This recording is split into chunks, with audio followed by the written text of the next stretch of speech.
स्वाज्ञोऽपि प्रसादेन ज्ञानं तत्फलमाप्नुयात् सोऽयं हयास्यो भगवान् हृदय में भातु सर्वदा।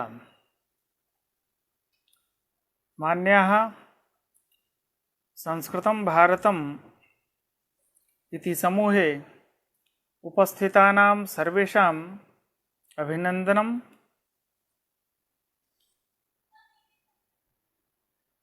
हम लोग न्याय सिद्धांत मुक्तावली के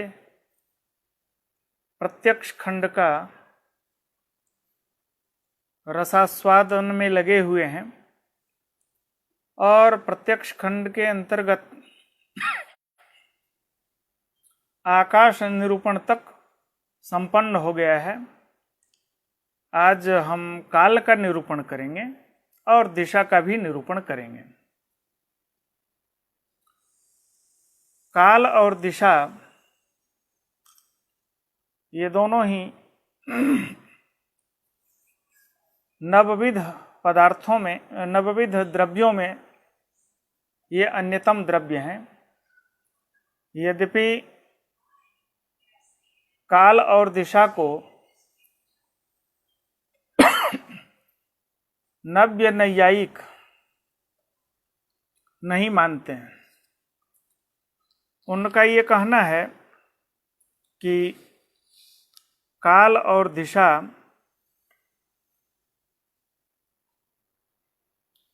ईश्वर के अतिरिक्त नहीं है, और ईश्वर जो हम मान ही रहे हैं तो तदतिरिक्त, ईश्वर के अतिरिक्त काल और दिशा, इसको स्वतंत्र मानने की कोई आवश्यकता नहीं है। नव्य की अपनी दृष्टि है, लेकिन हम प्रकरण ग्रंथ का अध्ययन कर रहे हैं, इसलिए हम तदनुरूप ही चलेंगे। जन्यानाम जनकः कालः जगताम आश्रयो मतः। संपूर्ण जो जन्य वस्तु है, जन्य मात्र का जनक काल होता है, और यह संपूर्ण संसार का आधार भी है। कालिक संबंधेन यह आधार है, संयोग संबंध से यह आधार नहीं है, अपितु कालिक संबंध से संपूर्ण संसार का आधार बनता है। कालम निरूपयति जन्यानामिति, जैसा कहा जन्यानाम जनकः कालः, जन्य मात्र का जो भी उत्पन्न होने वाला है, उत्पन्न हो रखा है, उत्पन्न हो रहा है, उन सब का जनक काल होता है। क्योंकि काल तो तीनों काल में विद्यमान है, अतीत में भी है, वर्तमान में भी है और आगे भी रहेगा।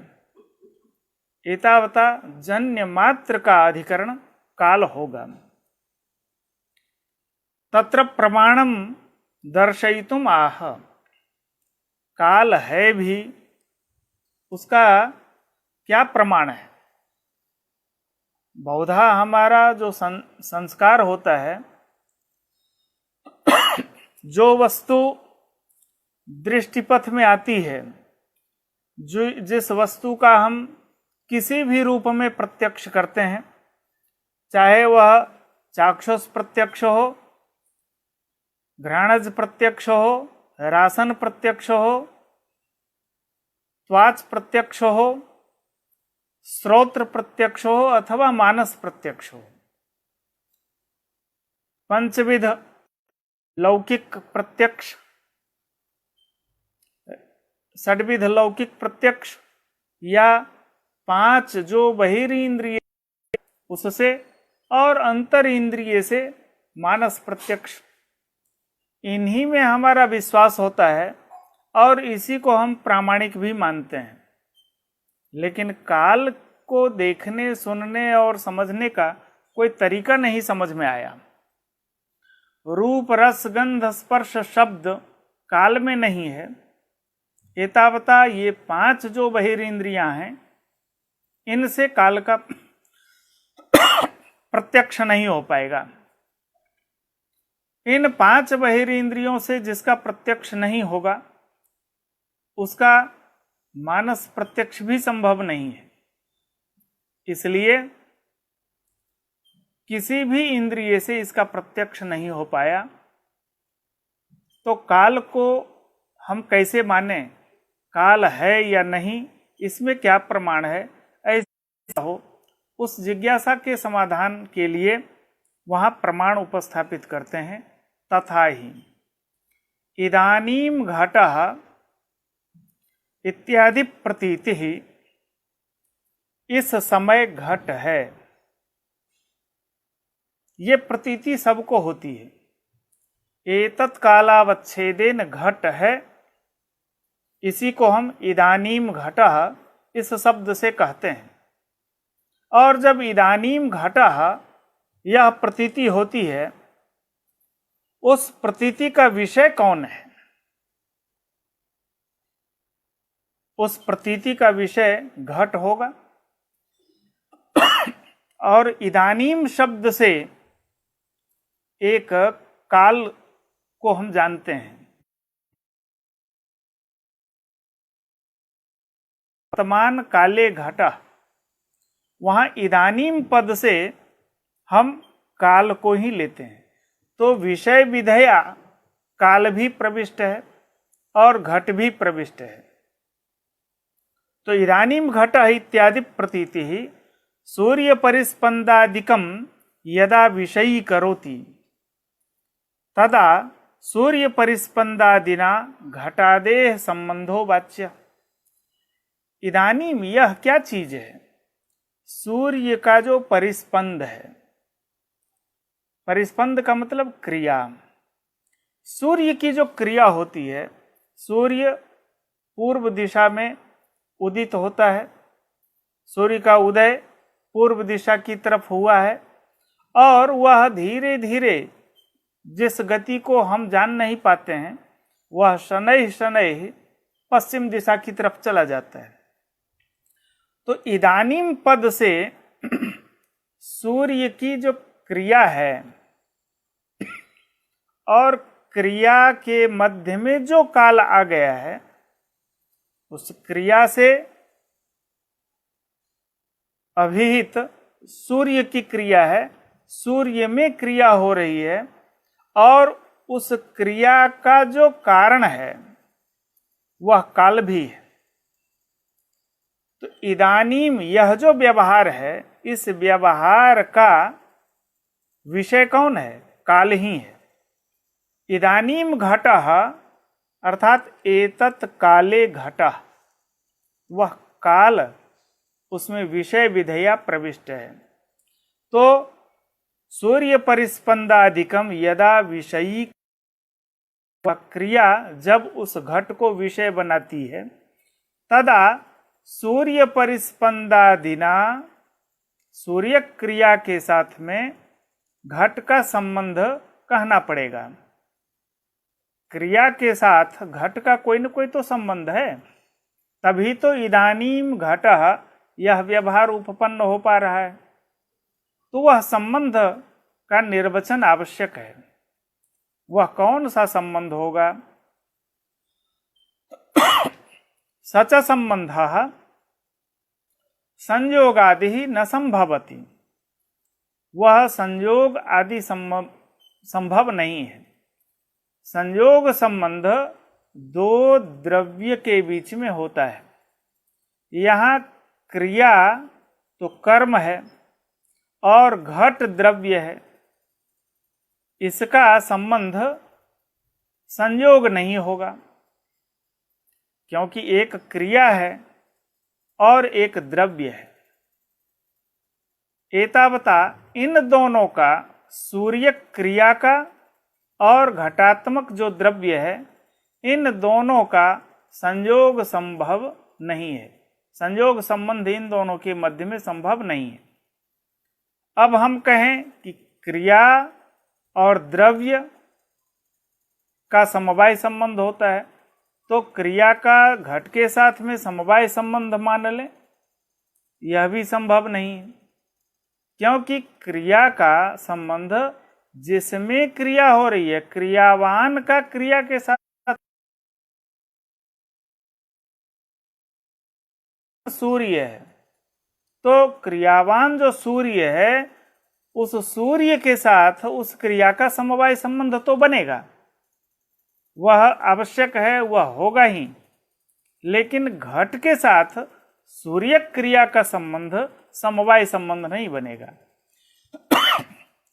उसमें यह दलील नहीं चलेगी, यह तर्क नहीं चलेगा कि क्रिया का द्रव्य के साथ समवाय संबंध होता है।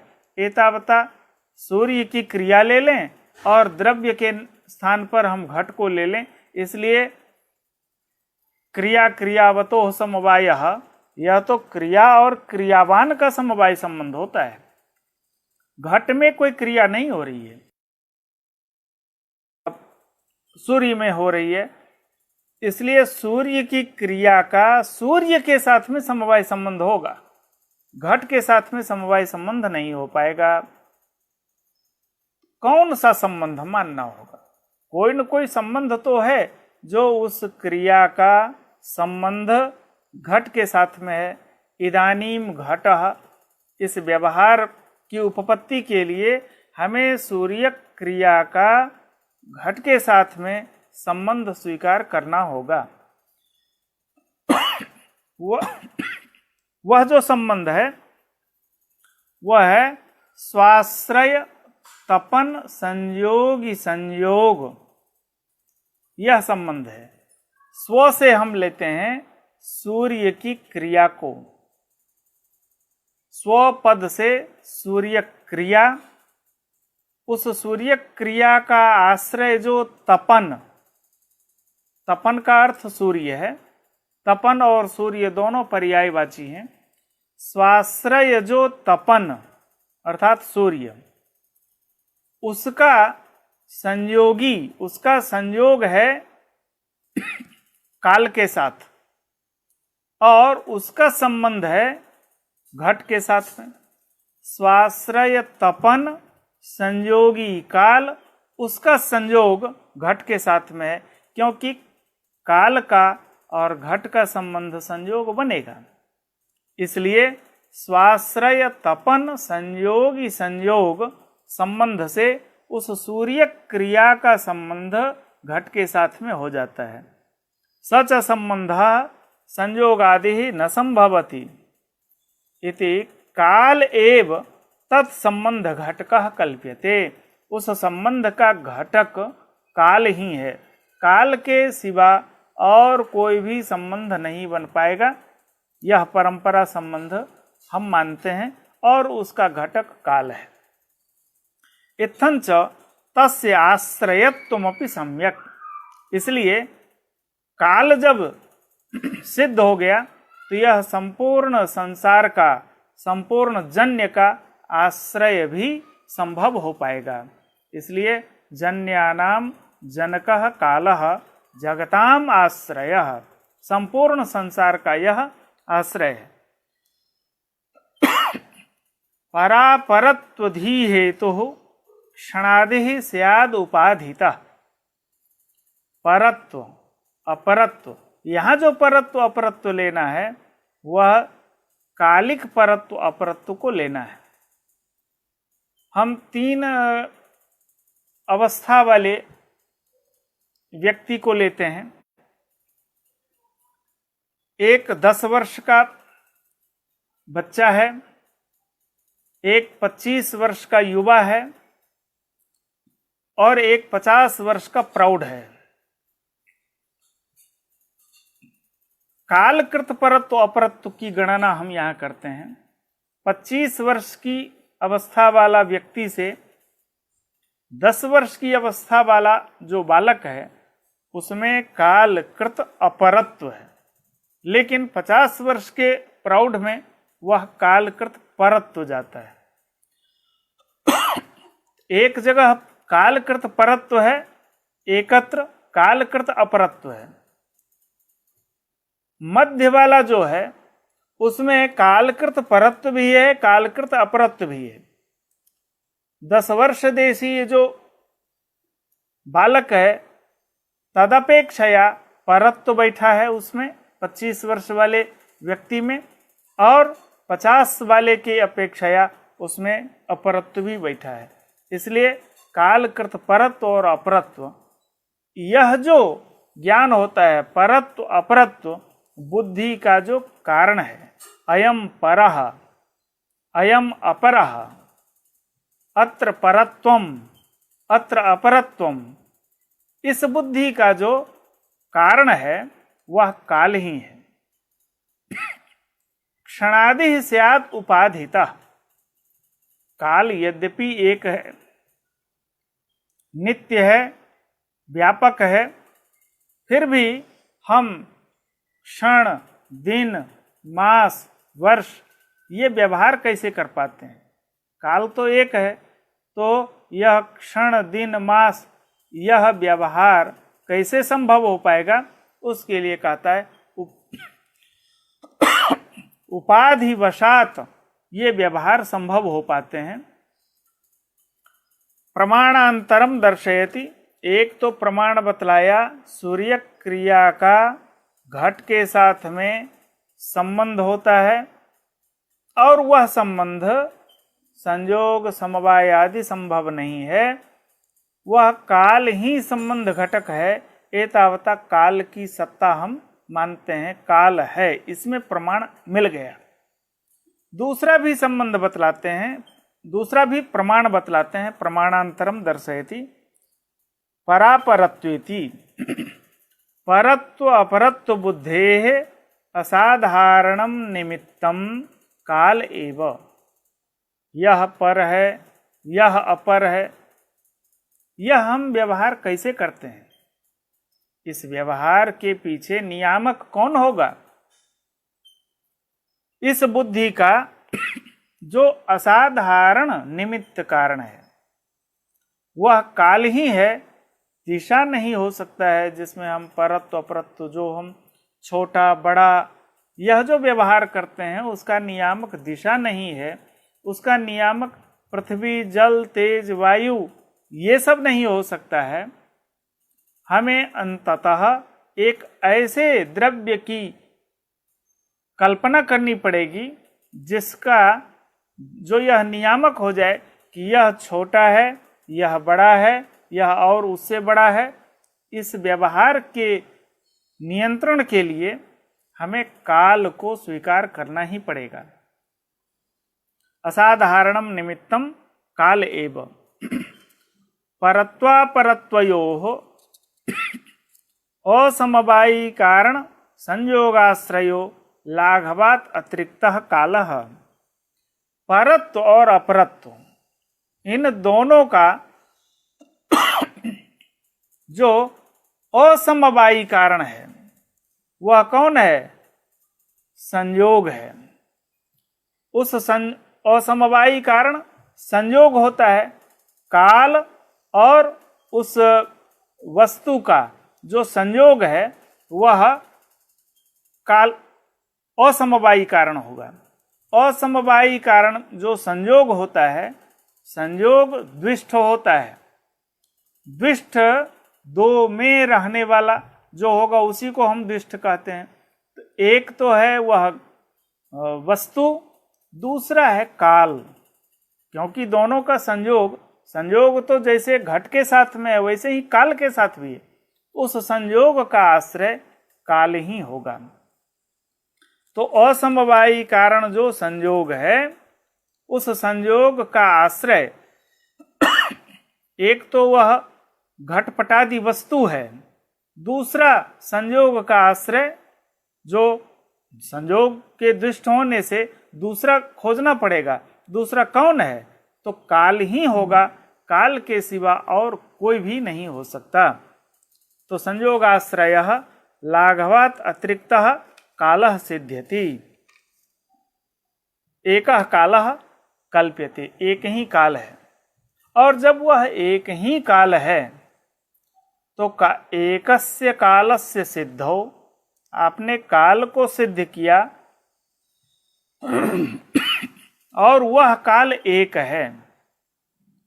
फिर क्षण, दिन, मास, वर्ष, संवत्सर ये विविध व्यवहार कैसे होता है? इसलिए यहां पर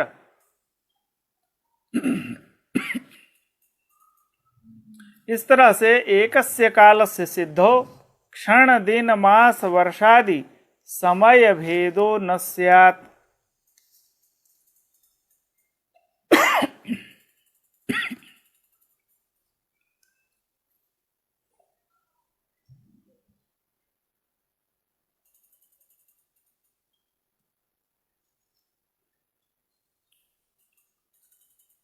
यहां पर एक उपाधि बतला रहे हैं। यह जो काल एक है और एक काल के होने पर हम नाना व्यवहार करते हैं। क्षण अनंत क्षण है, दिन मास, दिन भी 7 दिन होते हैं, मास 12 होते हैं, पक्ष 2 होता है, ऋतुएं 6 होती हैं। ऐसे ये व्यवहार कैसे होता है? यहाँ कहते हैं उपाधि उसका कारण है, उपाधि वशात हम ये व्यवहार करते हैं। कालस्तु एकोपि उपाधि भेदात क्षणादि व्यवहार विषय, क्षण आदि व्यवहार उसका विषय बन जाता है। वह उपाधि क्या है? यहाँ उपाधि कहते हैं स्वजन्य विभाग प्राग भावावच्छिन्नम कर्म। स्वजन्य विभाग प्राग भावावच्छिन्नम कर्म, स्वपद से हम मूर्त द्रव्य में रहने वाली जो क्रिया है उस क्रिया को लेंगे। क्रिया और कर्म दोनों एक ही चीज है, इसलिए स्वजन्य विभागावच्छिन्नम कर्म, कर्म और क्रिया दोनों पर्यायवाची शब्द हैं। नियम क्या है? प्रथम क्षण में क्रिया होगी और क्रिया से विभाग उत्पन्न होता है। तो प्रथम क्षण में क्रिया हुई, द्वितीय क्षण में क्रिया से विभाग उत्पन्न हो जाता है और तृतीय क्षण में विभाग से पूर्व का जो संयोग है वह पूर्व संयोग नष्ट हो जाता है। यह तृतीय क्षण में हुआ। और चतुर्थ क्षण में उत्तर देश संयोग हो जाता है।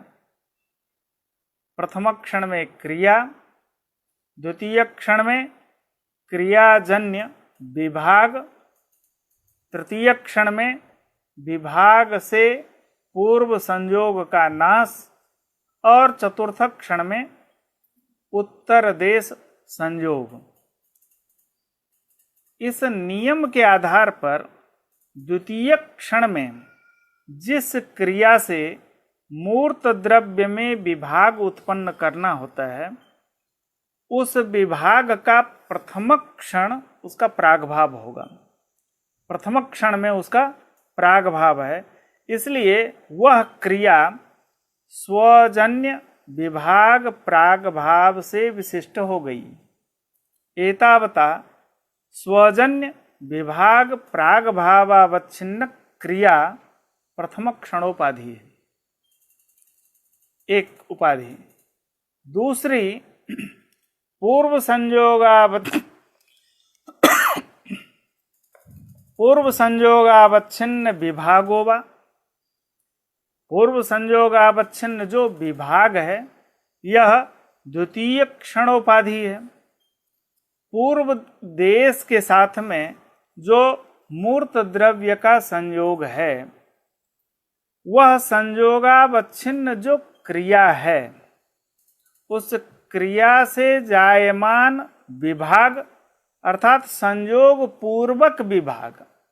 आप ध्यान दें कि संयोग और विभाग दोनों, जहां विभाग हो रहा है तो वहीं उत्तर देश का संयोग भी हो रहा है। और पूर्व संयोग का नाश होता है और विभाग भी होता है। तो क्रियाजन्य जो विभाग है, संयोग पूर्वक विभाग हो रहा है, उसे द्वितीय क्षणोपाधि कहते हैं। कि स्वजन्य विभाग नास्य पूर्व संयोग विशिष्ट जो स्वजन्य विभाग ही द्वितीय क्षण है। यहां पर भी हम स्वपद से ग्राह्य क्रिया को लेते हैं। क्रिया से विभाग हुआ और विभाग से नष्ट क्या होता है? पूर्व संयोग का नाश होता है। वह संयोग से विशिष्ट जो क्रिया है, उस क्रिया से जायमान विभाग, यह द्वितीय क्षणोपाधि है। इसी तरह तृतीय क्षणोपाधि भी बतला रहे हैं। उत्तरम पूर्व संयोग नाशावच्छिन्न उत्तर संयोग प्रागभावो वा। पूर्व संयोग नाशावच्छिन्न उत्तर संयोग का जो प्रागभाव है, प्रथम क्षण में तो क्रिया होगी और द्वितीय क्षण में विभाग उत्पन्न हो जाएगा। क्रिया से विभाग उत्पन्न हुआ और उसी विभाग से तृतीय क्षण में पूर्व देश वृत्ति जो संयोग होता है, उस संयोग का नाश हो जाता है और तृतीय क्षण में चतुर्थ क्षण में होने वाला जो उत्तर देश संयोग का प्रागभाव है, वह चतुर्थ क्षण में होगा। वह प्रागभाव तृतीय क्षण में विद्यमान है। इसलिए पूर्व संयोग नाशावच्छिन्न उत्तर संयोग का जो प्रागभाव है, वह तृतीय क्षणोपाधि है। और चतुर्थ क्षणोपाधि उत्तर देश संयोगावच्छिन्न कर्म, उत्तर संयोगावच्छिन्नम कर्म, जो उत्तरवर्ती संयोग से विशिष्ट जो क्रिया है, उत्तरवर्ती संयोग विशिष्ट जो क्रिया है, वही चतुर्थ क्षणोपाधि है। प्रथम क्षण में मूर्त द्रव्य में क्रिया हुई, उत्तर क्षण में उस द्रव्य में क्रियाजन्य विभाग होता है और विभाग से पूर्व देश संयोग का नाश और चतुर्थ क्षण में उत्तर देश संयोग होता है। उत्तर देश में जो संयोग, उत्तर देश संयोग जो होता है, वही अपने हेतुभूत क्रिया का नाशक है। पंचम क्षण में कोई भी क्रिया नहीं होती है, इसलिए उत्तर देश संयोगावच्छिन्न जो क्रिया है, उस क्रिया से उपलक्षित जो काल है, उसको चतुर्थ क्षण कहते हैं। यह चतुर्थ क्षणोपाधि इस तरह से 4 क्षण की उपाधि बतलाए हैं। न च उत्तर संयोगानंतरम क्षण व्यवहारो न स्यात्। जब उत्तर संयोग हो गया चतुर्थ क्षण में, उसके बाद क्षण का व्यवहार नहीं होना चाहिए। तो कहा कि ऐसी बात नहीं है कि आप उसके बाद चतुर्थ क्षण के बाद पंचम, षष्ठ, सप्तम, उसके आगे काल में हम क्षण का व्यवहार रोक देंगे। क्षण का व्यवहार चलता रहेगा। कर्मांतरस्यापि सत्वात्, वहां और भी क्रियाएं होती हैं। अन्य क्रियाओं को लेकर के हम क्षण का व्यवहार करेंगे। क्रिया जब कभी होगी तो किसी न किसी काल में होनी है। कालातिरिक्त में कोई भी क्रिया संभव नहीं है।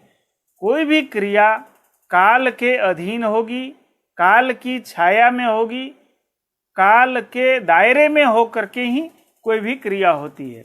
इसलिए कालातिरिक्त, काल की अवहेलना करके कोई भी क्रिया संभव नहीं है। वहाँ कर्मांतर और भी है, वहाँ हम क्षण का व्यवहार कर लेंगे। महाप्रलय क्षणादि व्यवहारो यदि अस्ति तदा अनायत्या ध्वंसेन उपपादनीय। यहाँ एक समझने लायक बात है। यहाँ जो शब्द का स्वरूप है महाप्रलय क्षणादि व्यवहारो यदि अस्ति, यदि यह जो शब्द है, यह शब्द हमें बतला रहा है कि नव्य नैयायिक महाप्रलय को नहीं मानते हैं। और महाप्रलय को जब नहीं मानते हैं वहाँ तो कोई बात नहीं है, जहाँ महाप्रलय मान्य है वहाँ तो कुछ भी नहीं है। महाप्रलय हो गया तो अब इसके बाद कोई भी क्रिया नहीं होगी, क्रिया भी नष्ट हो गई। वहाँ क्षण का व्यवहार कैसे होगा? तो वहाँ पर महाप्रलय क्षणादि व्यवहार यदि अस्ति, महाप्रलय में यदि क्षण का व्यवहार होता है, यद्यपि वहाँ क्षण का व्यवहार संभव नहीं है। महाप्रलय में नित्य को छोड़ करके सब कुछ नष्ट हो चुका होता है, और जब सब कुछ नष्ट हो गया है तो क्रिया भी नष्ट हो गई। वहाँ क्षण का व्यवहार कैसे होगा? तो कहा वहाँ अनायत्या, अब कोई चारा नहीं है, इसलिए ध्वंसेन उपपादनीय।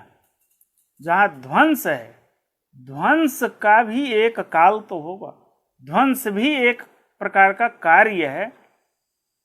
उस कार्य का जो क्षण होगा वही क्षण महाप्रलय में हम क्षण का व्यवहार करेंगे। ध्वंसेन उपपादनीय। दिनादि व्यवहारस्तु तत्तत् क्षण कूटैरेव। दिन आदि का जो व्यवहार हम करते हैं वह क्षण कूट को लेकर के व्यवहार होता है। जैसे 60 मिनट का हम 1 घंटा मानते हैं, और 4 घंटे का 3 घंटे का 1 प्रहर मानते हैं, 4 प्रहर का 1 दिन मानते हैं, और 8 प्रहर का दिन रात मानते हैं। और ऐसे दिन रात हम 7 बार माने तो उसको हम सप्ताह कहते हैं। ऐसे 2 सप्ताह को मान करके हम एक पक्ष मान लेते हैं। 2 पक्ष का समुदाय महीना है, 2 महीने का समुदाय ऋतु है, 6 ऋतुओं का समुदाय वर्ष है।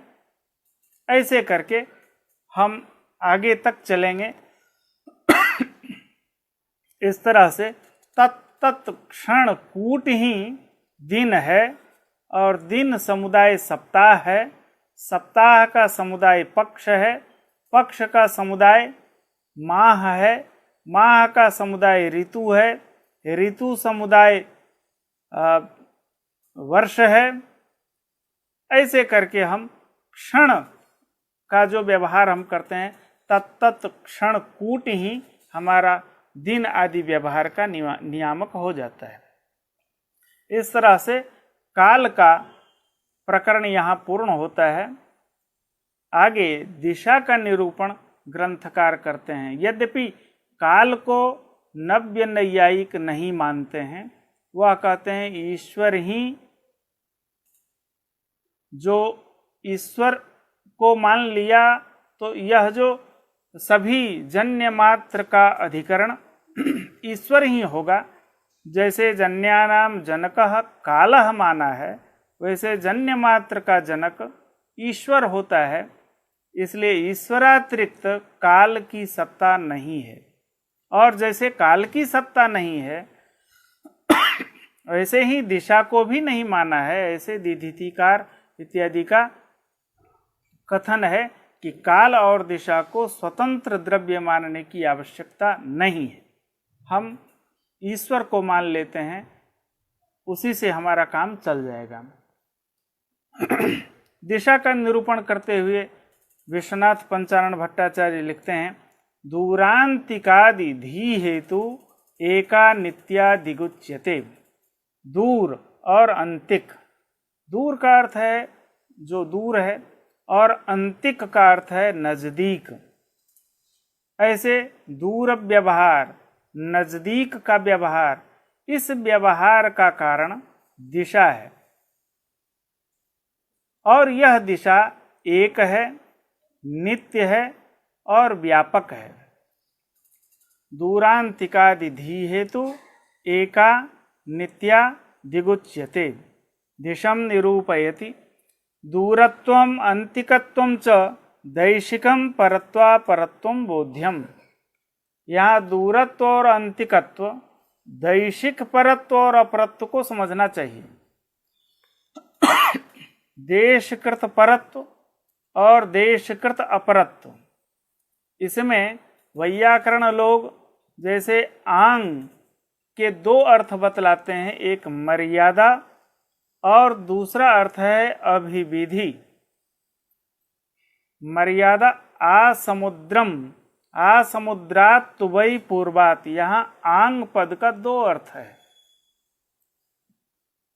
आंग मर्यादा विविध्यो, मर्यादा और अभिविधि, तो तत्व सहित अभिविधि है और तद रहित मर्यादा है। जैसे आ नदीम मम क्षेत्रम अस्ति, नदी पर्यंत मेरी भूमि है। तो नदी के दो तट हैं, एक इधर का किनारा है, एक उस तरफ का किनारा है। तो आंग पद से यदि हम मर्यादा अर्थ को लेंगे तो नदी के इस तरफ जहां हमारी अवस्थिति है वहां तक मेरी भूमि है, और यदि उसी आंग का अर्थ अभिविधि ले लें तो नदी संपूर्ण दोनों किनारे सहित मेरी भूमि है, ऐसा अर्थ निकलता है। ऐसे ही दूरत्व और अंतिकत्व, दैशिक परत्व अपरत्व को लेना है। दैशिक परत्व और दैशिक अपरत्व, यह दूरत्व और अंतिकत्व, अपरत्व अंतिकत्व को कहते हैं और दूरत्व परत्व को कहते हैं। दूरत्वम अंतिकत्वम च दैशिकम परत्वापरत्वम बोध्यम।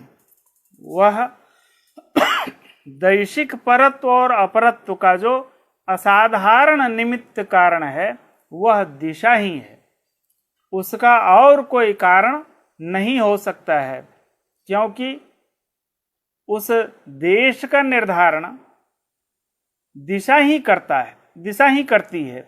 इसलिए दैशिक परत्व, दैशिक अपरत्व, इसका कारण दिशा ही है। दैशिक परत्वापरत्वयोः असमवायी कारण संयोगाश्रयतया लाघवात एकाधिक सिद्ध्यतीति भावा। दैशिक परत्व और अपरत्व, इसका जो असमवायी कारण है वह है दैशिक परत्व अपरत्व का जो असमवायी कारण होगा वह होगा दिशा का संयोग। उस दिशा का जो संयोग, वह जो दिक् संयोग है, वह संयोग द्विष्ठ होगा।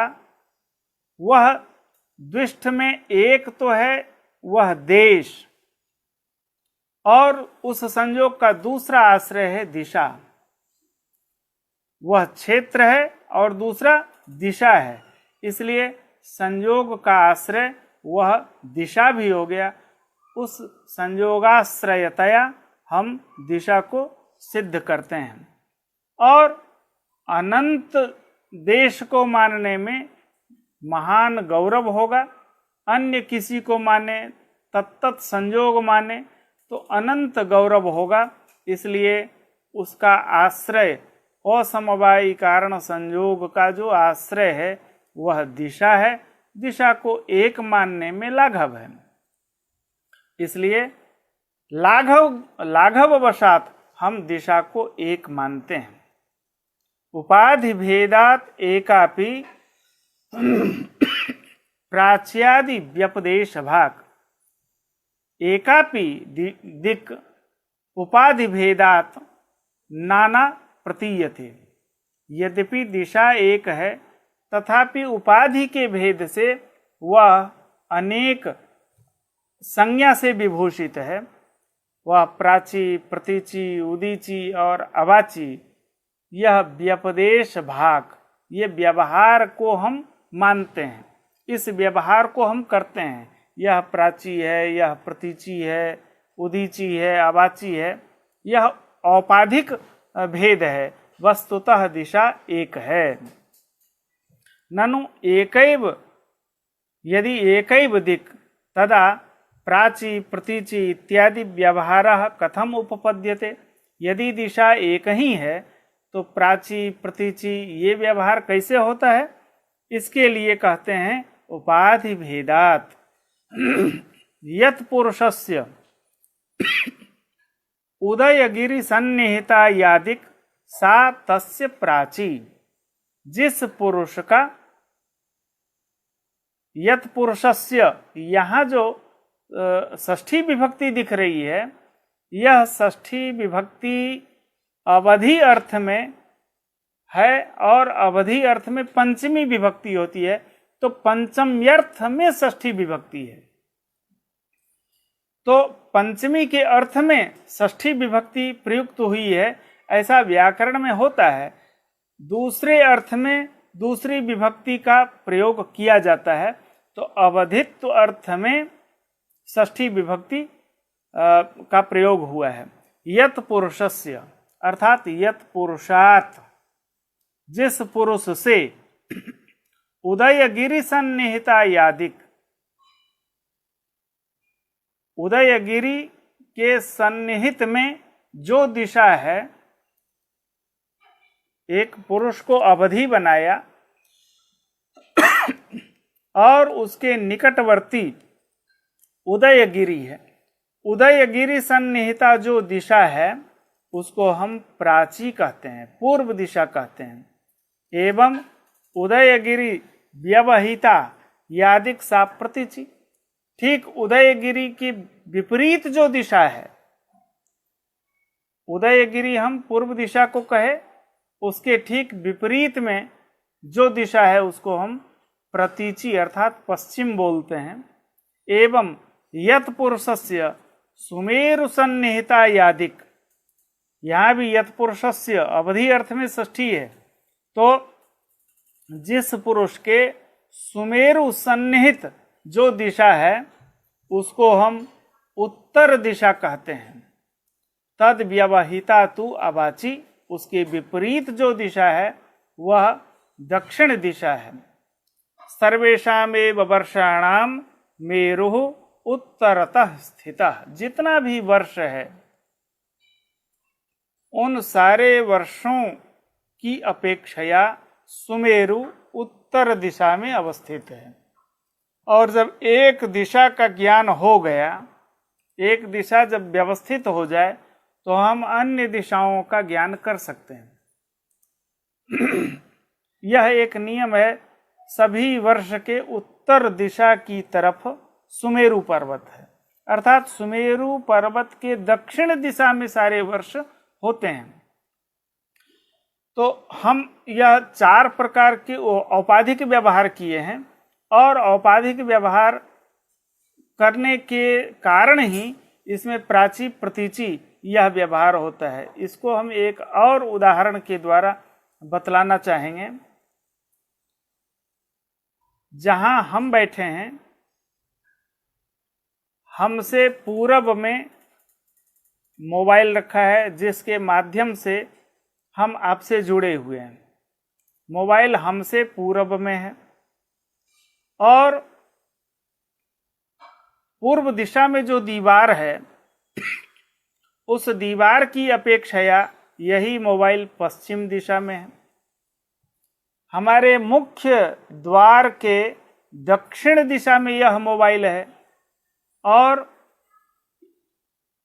जो दाहिने तरफ प्रकोष्ठ है उस प्रकोष्ठ की अपेक्षा मोबाइल दक्षिण दिशा या उत्तर दिशा में है। अभी मोबाइल यद्यपि एक ही जगह अवस्थित है, एक ही जगह रहते हुए भी वह कभी किसी से पूर्व में हो जाता है, किसी की अपेक्षा पश्चिम में हो जाता है, किसी की अपेक्षा उत्तर में, किसी की अपेक्षा दक्षिण। अब प्रश्न है कि मोबाइल है किस दिशा में? वह एक ही जगह में अवस्थित है, तथापि हम अपेक्षया कभी पूरब, कभी पश्चिम, कभी उत्तर, कभी दक्षिण, इतना ही नहीं और 4 कोण भी हैं, आग्नेय कोण, नैऋत्य कोण, वायव्य कोण, ये सब 4 कोण भी हैं। फिर ऊपर और अधः, ये 10 दिशा है।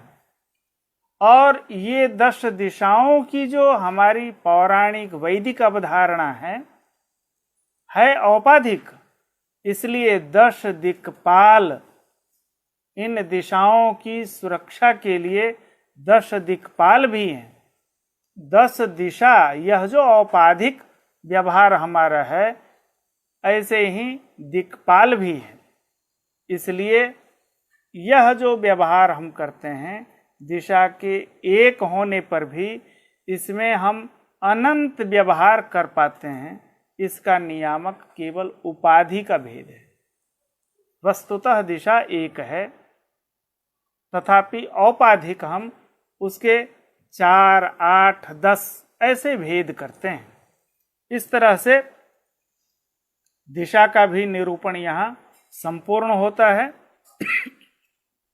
अब आत्मा का निरूपण होगा और यह बहुत ही सुरम्य